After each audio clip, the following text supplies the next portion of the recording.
প্রথম কথা হচ্ছে যে আপনি যে ব্যক্তিটার নাম বললেন, আমি গত ইন্টারভিউতেও বলেছি আমি এই নামে কাউকে চিনি না এবং তার সম্পর্কে কোনো কিছুই বলতে চাই না। আর আপনার কোশ্চেনের অ্যান্সার হিসেবে আমি বলতে চাই যে প্রত্যেকটা মানুষই ইন্ডিভিজুয়াল, এর মধ্যে কারো ভিতরটা দেখার সুযোগ আমার নেই। আমি বাইরে থেকে যতটুকু দেখতে পারি, যতটুকু বুঝতে পারি, সেটা দিয়ে আমি জাজ করতে হবে। তার মনে কি চলছে, তার মনে কি আছে, এটা আমি বলতে পারবো না। ও আমার সাথে কেমন ব্যবহার করছে এবং ও চারপাশের মানুষজনের সাথে কেমন ব্যবহার করছে, সেটা দেখেই আসলে আমি জাজ করতে হবে। আপু, আমার একটা প্রশ্ন হচ্ছে, একজন কন্টেন্ট ক্রিয়েটর টিকটকার এবং বসুন্ধরা এলাকায় তার একটা সেলুন আছে, নাম হচ্ছে প্রিন্স কাট সেলুন। আপনারা হয়তো দেখে থাকবেন যেহেতু সোশ্যাল মিডিয়ায় অ্যাক্টিভ। তিনি একটা ইন্টারভিউতে বলেছিলেন যে লাইলা হচ্ছে আমার সুগার মাম্মি ছিল, কিন্তু তার কাছ থেকে কিছু পাইনি। আমার প্রশ্ন হচ্ছে, আপনি কি সুগার মাম্মি কিনা? আর সুগার মাম্মি যদি হয়ে থাকেন তাহলে ওই ব্যক্তিকে ঠকিয়েছেন কিনা, তাকে কিছু না দিয়ে? প্রথম কথা হচ্ছে যে সুগার মাম্মি কারা হয়? সুগার মাম্মি হয় যারা যারা হচ্ছে তাদের মনের চাহিদা মিটায় টাকা পয়সার বিনিময় এবং তার বিনিময়ে কোনো রকম সম্পর্ক রাখে না, যেটা সম্পর্কিত হয় না। তো আমি যদি সুগার মাম্মি হই তাহলে একজনের সুগার মাম্মি হবো কেন? তাহলে তো আমার অনেক অনেক অনেক এরকম তো আর কোনো ব্যক্তিই তো দেখলাম না দাবি করলো যে লায়লা আমারও সুগার মাম্মি বা এটা সেটা। এবং আপনি যে ব্যক্তিটার নাম বলেছেন তার সাথে আসলে একটা সময় আমি সম্পর্কিত ছিলাম, যেটা মনে করতে চাই না আর। তো সম্পর্ক যখন শেষ হয়ে যায় মানুষের সাথে বা বিচ্ছেদের ব্যাপারটা আসে বা কেউ যখন চলে যেতে চায়, তখন ওই যে নীলা একটু আগে বললাম যে যত রকম দোষ আছে, যেটা দোষও না সেটাও তখন দোষ মনে হবে। নাচতে না জানলে উঠান বাঁকা বলে না। তো যখন চলে যাওয়ার টাইম হয় তখন কিন্তু মানে যেটা দোষও না সেটাও বলতে হয় আর কি। এই মুহূর্তে লায়লা সিঙ্গেল আছে, তার জীবনে দ্বিতীয় কোনো ব্যক্তি প্রবেশ করবে কিনা, বা যদি করতে চায় কোন ধরনের ব্যক্তি পছন্দ করবে?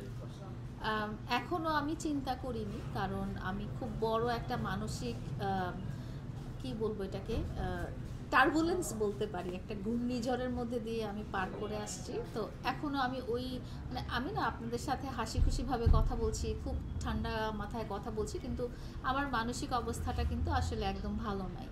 এর মধ্যে যখন আমি মানসিকভাবে স্টেবল না হব তখন আসলে জীবনের কোনো কিছু নিয়ে আমি ডিসিশন নিতে চাই। লায়লার জীবনে যদি একটা ভালো মানুষের বৈশিষ্ট্য বলতে বলি, সেই মানুষের বৈশিষ্ট্য আসলে কেমন হওয়া উচিত? ভালো মানুষের বৈশিষ্ট্য কি আপনার দৃষ্টিতে? প্রথম কথা হচ্ছে যে অনেস্ট, সৎ। হ্যাঁ, এটাই সৎ এবং সত্যবাদী।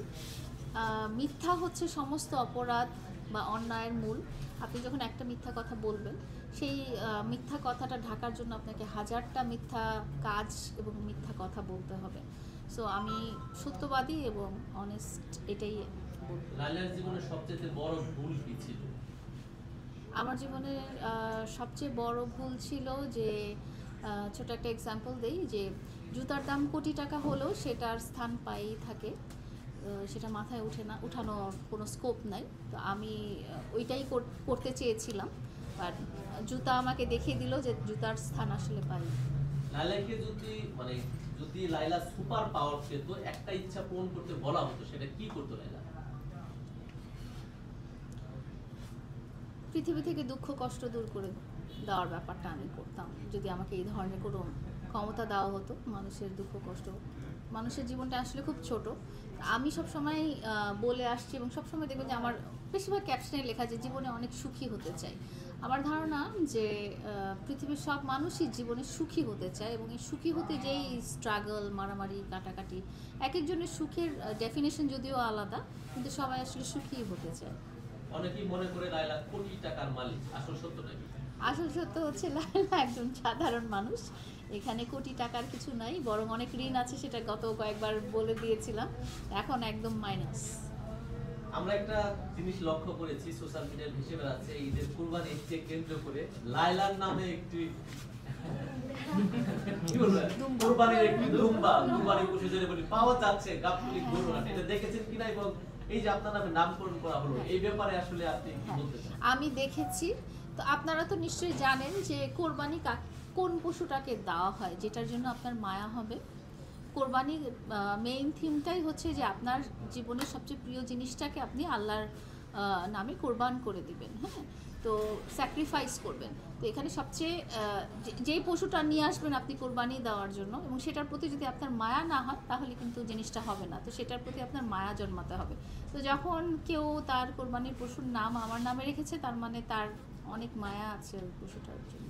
এটাই। আচ্ছা, এই সম্পূর্ণ প্রশ্নটা হচ্ছে যে অনেক সময় দেখি কুরবানির পশুর নামকরণ করা হয়, যেমন যদি বলি জায়েদ খান, হিরো আলম, আপনার শাকিব খান। না, শাকিব খানের নামে হয় ওটা পজিটিভলি হয়, নেগেটিভলি যেগুলো বলছে, যেমন লাইলার নামটা হলো, তো এটাকে আসলে আমাদের সামাজিক অবক্ষয়ের একটা বিষয়। আর একটা হচ্ছে যে এটা কুরবানি একটা পবিত্র একটা বিষয়। এই পবিত্র বিষয়টাকে কি আসলে ওই পরিবেশটাকে কি নোংরা করা হচ্ছে না? আমার মনে হয় যে এই যে বললাম যে পশুটাকে আপনি কোরবানি দিবেন বা কোরবানির জন্য আপনি রেডি করবেন, সেটার প্রতি আপনাদের মায়া থাকতে হবে। হ্যাঁ, কোরবানি হচ্ছে আপনার প্রিয় জিনিসটা আপনি স্যাক্রিফাইস করবেন, সেটাই তো। তো আমার মনে হয় না এটা আসলে নোংরা করা হচ্ছে। আমার মনে হচ্ছে যে তারা তাদের পছন্দ থেকে বা ভালোবাসা থেকেই নামটা করেছে। যেমন আপনারা অনেক সময় রোজার ঈদের সময় দেখবেন যে ড্রেসের নাম করা হয়। হ্যাঁ, ওই পছন্দ থেকে ভালোবাসা থেকে করা হয়, নেগেটিভলি নাই নেই। আপু, আমি আজকে গরুর হাটে গিয়েছিলাম, দেখলাম যে একটা উটের নাম রেখেছে মামুন, আর উটের পাশেই আরেকটা ছাগল আছে, সেটার নাম রেখেছে লায়লা। দুইটা এক জায়গায় রেখেছে। আচ্ছা, এই জায়গা থেকে অনেকেই অনেক কৌতূহল বিভিন্ন ভাবে বিভিন্ন রকম ভিডিও বানাচ্ছে। এই ভিডিওটা আপনি দেখেছেন কিনা জানি না, যদি নাও দেখে থাকেন, যারা বানাচ্ছে তাদেরকে আপনি কি বলবেন? যারা বানাচ্ছে তারা তো আসলে ভিউয়ের জন্য যাচ্ছে। এখন ওইটা আসলে তাদের জীবিকা। অনেক মানুষ আছে যে ভিডিও করে ভিউ অর্জন করে তাদের জীবিকা নির্বাহ করে, তাদের সংসার চলে, তাদের বাচ্চাদের স্কুল কলেজে ফিস দেওয়া হয়, বা তাদের বাসায় যে রান্নাটা হয়, বা তাদের বৃদ্ধ মা বাবাকে পালন করে। তা আমি যতক্ষণ না সেটা সামাজিকভাবে নেগেটিভ একটা ইম্প্যাক্ট ফেলে, ততক্ষণ পর্যন্ত আমি ধরে নিব যে সেটাতে খারাপ কিছু নেই।